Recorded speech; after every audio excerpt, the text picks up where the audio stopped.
Bonjour à tous, bonjour à toutes. Nous nous retrouvons aujourd'hui pour une séance un petit peu particulière car je souhaitais vous apporter une petite précision sur notre lecture du Tour du monde en 80 jours et plus particulièrement sur donc le canal de Suez où Phileas Fogg est contraint avec le Mongolia de traverser le canal de Suez. Donc je vais essayer de vous apporter quelques petits éléments pour que vous sachiez davantage de quoi on parle. Donc, si vous avez un petit peu à l'esprit l'histoire encore, nous avons Phileas Fogg et Passepartout qui quittent l'Italie par Brindisi et qui va traverser le canal de Suez. Je vous lis l'extrait qu'il évoque dans le livre.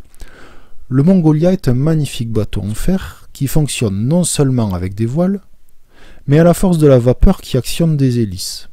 Il peut donc naviguer beaucoup plus vite que les traditionnels voiliers. Il va passer par le canal nouvellement creusé par l'ingénieur français Ferdinand de Lesseps. Ce canal sépare désormais l'Afrique de l'Asie. Il permet d'éviter aux navires de contourner le cap de Bonne-Espérance. Le temps du voyage s'en trouve abrégé de moitié. Donc, voilà l'extrait qui est à la page 16 dans le livre. Vous avez les références en bas ici. Et donc, on va voir un petit peu ce qu'il en est de ce canal. Donc, le canal, ici, on ne nous dit pas son nom, mais en réalité, c'est le canal de Suez. Alors, on va savoir pourquoi. Donc si on prend un planisphère, Londres étant ici, enfin l'Angleterre, on va s'intéresser, nous, en tant que Français, à la France, jusqu'à la construction du canal de Suez. Donc commençons par, disons, à peu près début. Au début de la Renaissance, les grands navigateurs vont essayer de rejoindre les Indes ici et l'Asie en général. D'accord? Alors on connaît déjà la route terrestre, c'est-à-dire où on passe par la terre, ici, hop, par là. Mais ces pays-là sont en conflit avec les Européens et on va essayer de trouver des voies navigables, c'est-à-dire notamment par la mer et par les océans, plus précisément, pour rejoindre l'Asie, où on fait du commerce, des épices, etc. On récupère des épices, des fruits exotiques, etc. Des tissus, enfin tout un tas de choses. Donc jusqu'à maintenant, on est parti à l'ouest, vous savez, avec Christophe Colomb, en 1492, à la fin du XVe siècle. Pensant arriver là, il est arrivé aux Antilles.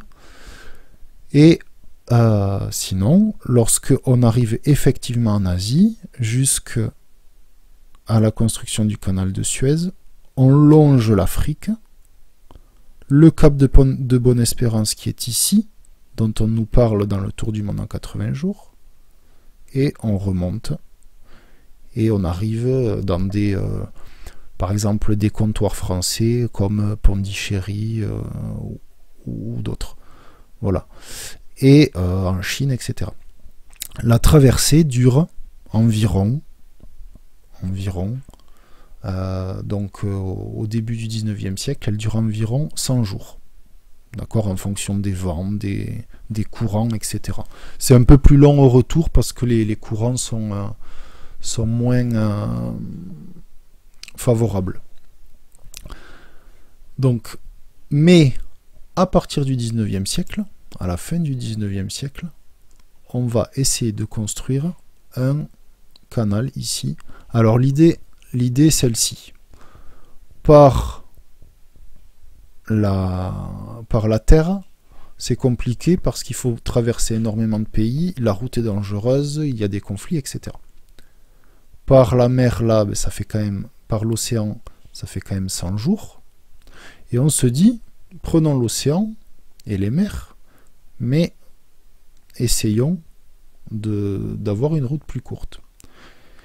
Et le seul obstacle qui empêche de passer, vous voyez mon curseur, de passer par ici. D'accord? Donc si je fais... Alors est-ce que je vais arriver à vous le faire? Oui. Est-ce que... Oui, très bien. Jusqu'à maintenant, je reviens au début, jusqu'à maintenant on fait ça. D'accord? Hop, et on remonte. D'accord? Ça fait 100 jours. Ok? Je vais le mettre en rouge. Je vous le laisse en bleu parce que j'ai quelques difficultés. Nous, ce qu'on cherche, c'est à faire ceci. Hop. Voilà. On passe là. Et ceci. Donc vous voyez que c'est un petit peu plus court. Ouais. Le seul obstacle, c'est ici. Ici, il n'y a pas de passage possible pour les bateaux. Alors, on a bien fait un canal, mais qui est vraiment tout petit et qui est par morceaux depuis l'Antiquité, mais il n'a pas été entretenu et finalement il n'est pas vraiment navigable. Alors je l'avais fait proprement. Donc vous voyez que si on part de Londres en rouge, on met environ 21 000 km. D'accord? Et 24 jours. Alors ça, c'est les chiffres actuels. Hein. Moi, tout à l'heure, je vous parlais au 15e. Et ici, on met 14 jours maintenant. D'accord? 12 000, 21 000. Donc, vous voyez que le canal de Suez apporte vraiment un gain de temps et de kilomètres. Et donc, voici ici ce canal. Donc là, ce que vous avez entouré là en noir, c'est ce qu'on peut voir ici. Donc vous voyez, l'idée va être de percer un canal, c'est-à-dire ce qu'on a pas loin de l'école, pour permettre au bateau de passer de la mer Méditerranée, la mer qui est ici, à la mer qui est ici, qui s'appelle la mer Rouge. Et ici, il y a un passage, il n'y a pas besoin de faire de canal. Voilà. Donc, l'idée va être évoquée sous Napoléon autour des années 1800, mais on ne va pas le faire parce qu'on va trouver le chantier beaucoup trop important, parce qu'il va falloir creuser énormément, et en plus, ils se sont trompés dans leurs calculs. Alors, sous Napoléon III, cette fois, donc sous l'impulsion de Ferdinand Lesseps, on va, donc ce monsieur-là, il va être, disons, aux commandes de la construction du canal, et entre 1859 et 1869, on va construire le canal de Suez. Alors, au début, il est assez étroit, et donc, on va avoir, cela va nécessiter plus d'1 million de travailleurs. Je vais vous l'écrire. Le canal fait 163 km de long, d'accord, pour aller de la mer Méditerranée à la mer Rouge. Ok. Alors, plus d'1 million de travailleurs, il va y avoir énormément de morts, des dizaines de milliers de morts qui vont... Alors, pas mourir du travail, bien que ce soit très très difficile, il y en a certainement eu, hein, mais beaucoup vont mourir du choléra. C'est une maladie que l'on attrape en buvant de l'eau qui n'est pas potable. Voilà. Donc, ils vont être très malades et puis en mourir. Donc, beaucoup de travailleurs vont mourir à cause des conditions sanitaires. Et donc, ce canal va être entretenu et agrandi au fil des années. Donc vous voyez, 1870, alors il finit en 1869. Donc tout ça, ça va être possible grâce aux innovations du 19e siècle, le moteur, etc. Et en 1870, pouvait passer, alors ça c'est un comparatif, hein, pouvait passer en gros des cargos, des navires de cette largeur, et au fur et à mesure on va élargir le canal pour permettre à des bateaux, à des navires et des paquebots de plus en plus grands de naviguer sur ce canal. D'accord? Parce que ça, énormément, économiquement, c'est très très important. Dans les années 50 et dans les années 60, le canal... dans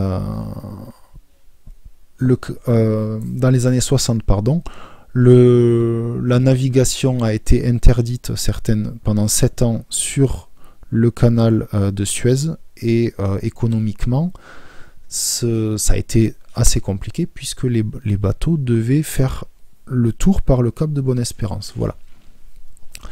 Donc ça, vous voyez, ce sont des images de travaux des années 2000. Hein. Et là, vous voyez, donc ça c'est une photo de 2012. Et ensuite, vous avez, là voilà, j'ai trouvé une photo où vous avez des porte-conteneurs. Donc c'est des bateaux qui font des dizaines et des dizaines de mètres. Et vous voyez la taille du canal de Suez à côté de ces paquebots qui sont vraiment immenses. Vous avez un tout petit bateau, enfin il n'est pas tout petit, mais l'autre est tellement grand que voilà, ça vous donne l'échelle à peu près, la taille que peut faire ce gigantesque bateau. Voilà, j'espère que vous en savez un petit peu plus, ce qu'il y a peut-être à retenir, les éléments les plus importants. Alors si ce n'est la date précise, c'est 19e siècle, le canal de Suez, et vous souvenir que ça permet de passer de la mer Méditerranée à la mer Rouge. Voilà. Et grâce à ça, on a, en tout cas au 19e siècle, il fallait 100 jours pour faire le tour par le cap de Bonne-Espérance, alors que 25 suffisaient par le canal de Suez. Donc voyons divisé par 4 la durée. Voilà, ce petit point, j'espère que ça vous a plu. J'espère que vous avez retenu quelques éléments, et on se retrouve très bientôt pour une prochaine séance. Travaillez bien, amusez-vous, et à très bientôt.